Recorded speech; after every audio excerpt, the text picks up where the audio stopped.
Hi everyone, it's Kerchi. For this Polly Pocket showcase, I'm going to be showing Lucy's Pretty Pets Corner. This is the third Lucy Locket set that I have showcased on my channel, and I believe that this is also the last Lucy Locket set. I have waited so long for this one, and this came all the way from Ireland. As you can see, this has vintage written all over it, and yes, it is new in box. My second new in box Lucy Locket set. The first one I showcased isn't new in box, but it was complete. So I'm very happy to say that I have 3 complete Lucy Locket sets, 2 of which are new in box. As a collector, that just makes me so extremely happy because these were very hard to find, and even harder to find at a reasonable-ish price. So here she is, Lucy Locket, Lucy's Pretty Pets Corner. This box looks so vintage. I love kind of the horrible typography. Graphic design wasn't really a thing that people practiced back then. They just kind of threw things together and see what works. On the front we have a lavender color scheme which matches the compact. This is a giant flower shaped compact. We can see the hand for scale, and that's what I love about the Lucy Locket sets. She's supposed to be Polly's sister, but bigger. The opposite of Polly Pocket. The interesting thing here is it says the pets have real moving actions. I'm excited to see what those will look like. We have the good old Bluebird logo right there, and I hardly ever see it in color. It's red with a blue bird, hence the name. And on the back we get to see all of the pieces. Here they are. The badly photoshopped Lucy Locket. This is why I love vintage packaging, because it's pretty much anti-design, but since it's vintage, it's very precious. I appreciate it as a designer, and I am biased towards all things vintage. Let's go ahead and unbox. Nothing too complicated here, just some tape holding it together. I'm just gonna cut this off. I'm always worried that a roach or something is gonna come crawling out because these are very old. This toy has got to be 30 years old? 1995, so almost. Pulling it out. There's a lot of resistance here. Here it is, boxed up, taped up. I know that these haven't been opened and resealed, or maybe it has been. I don't really know how to tell. I just have to trust the very nice Irish lady who sold me this. Here is Lucy in her tomb. Plastic tomb. Her animal friends. Let's take these out. And here is the compact. I'm gonna flip it over and pull it out from this side. I love seeing a freshly sealed vintage toy. Nothing brings me more joy, except maybe a bag of Takis. Here it is. So beautiful, so brand new. It's just so cool to see something that has been sealed for almost 30 years.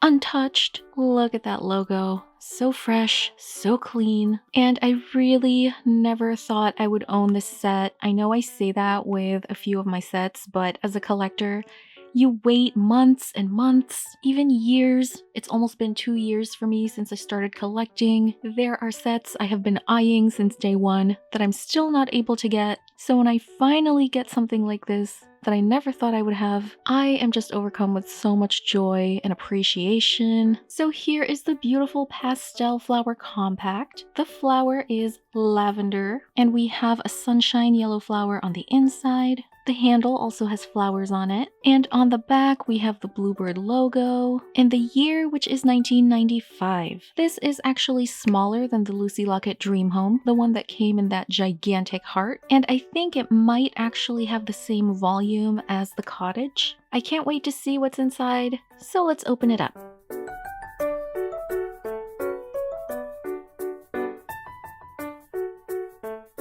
This is so beautiful and pastel and bright and happy, and nothing can hurt me as long as I'm in this compact. The world is right. There's world peace. Everyone accepts each other for who they are. That's what this compact represents for me. We're gonna start on this side because this is the outdoors area. This is the front patio. Here we have a pink doghouse. You can push the wall back and forth, and this is how we can make it look like the dog is popping out of the house. Over here is a beautiful fish pond, and all around here we have beautiful shrubbery and trees.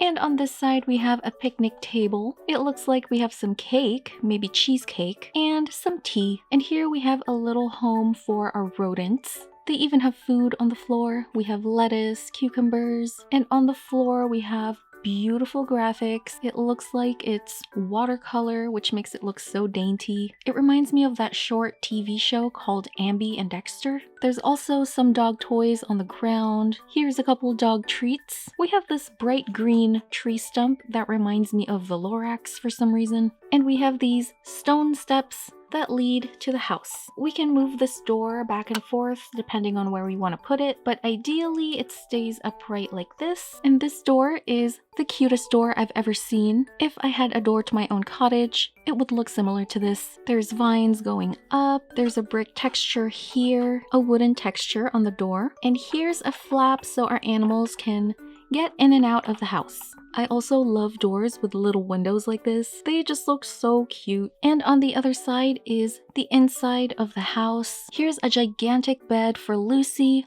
but I'm betting that her animal friends will want to sleep on the bed too. And this bed converts into a couch. This couch looks so cozy. I can see Lucy watching Netflix or Hulu with all of her animal friends. Here we have a platform with a lamp and a mouse toy. This is where our cat can hang out, play with the mouse. And on this side we have the grooming area. This also opens up to reveal a compartment where we can store all the pieces. I just love this, and I think every compact toy needs this. One of my biggest pet peeves is when a compact toy won't close because there's just too much stuff in it. And on this side we have the bathing area. There's a little bathtub slash sink, and we also have a hairbrush and a towel. And on the ground we get another beautiful watercolor graphic. I'm pretty sure someone had to actually paint this, and it does look like watercolor, so they probably did an original painting and just had it photocopied, converted into a sticker. I don't think digital art was a thing back then. Here we have a cute little cat rug, lots of toys and treats, and here is another rug. And we have these yellow wooden stairs that take us back to the door so we can go outside. This is Lucy. She had a Crystalina doll hair moment because her hair was wrapped up very tightly in plastic, so now it looks like this. She has some articulation. You can move her arms, her head, and her legs. She's wearing a pink polka dot blouse with a bow on it, and she has these gigantic shorts. I thought it was a dress, but they're just very large baggy boy shorts. It's actually pretty cool, and these are coming back in style now. This is Rags. He is one of the dogs, and I'm not sure what breed he is. He looks kind of like a golden retriever, but brown, maybe a cocker spaniel. He's super cute, and I love the quality of the plastic here.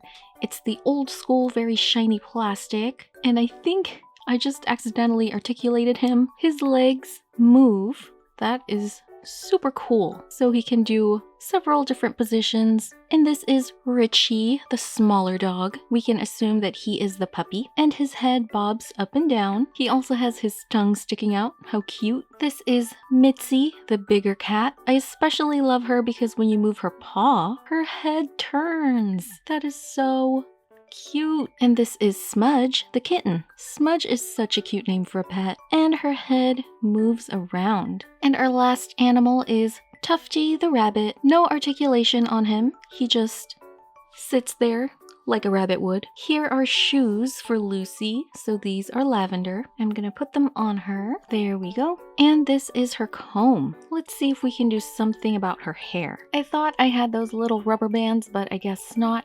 So I just took this super tiny claw clip, which looks like a creepy spider, put her hair in a bun and just clipped it. I'm gonna do something better with that in the future, but for now, that'll do. I just realized that this set does not come with Polly. The other two sets had a little Polly Pocket figure.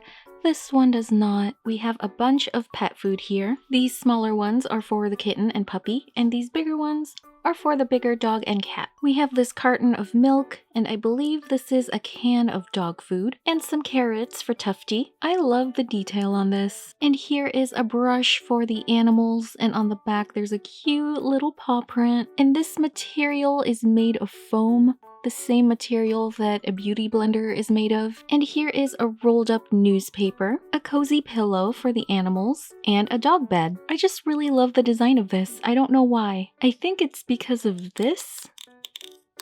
It kind of looks like a biscuit. I also noticed that these have little pegs, very similar to the pegs we see in the new Polly Pockets. Is this foreshadowing? Did Lucy know that the pegs were gonna happen 30 years from now? And now I have the urge to try to put one of the new Polly Pockets on the pegs. I wouldn't be me if I didn't try this. Just as I suspected, too small. The furniture does have little holes for these pegs, so I'm just gonna stick them on here.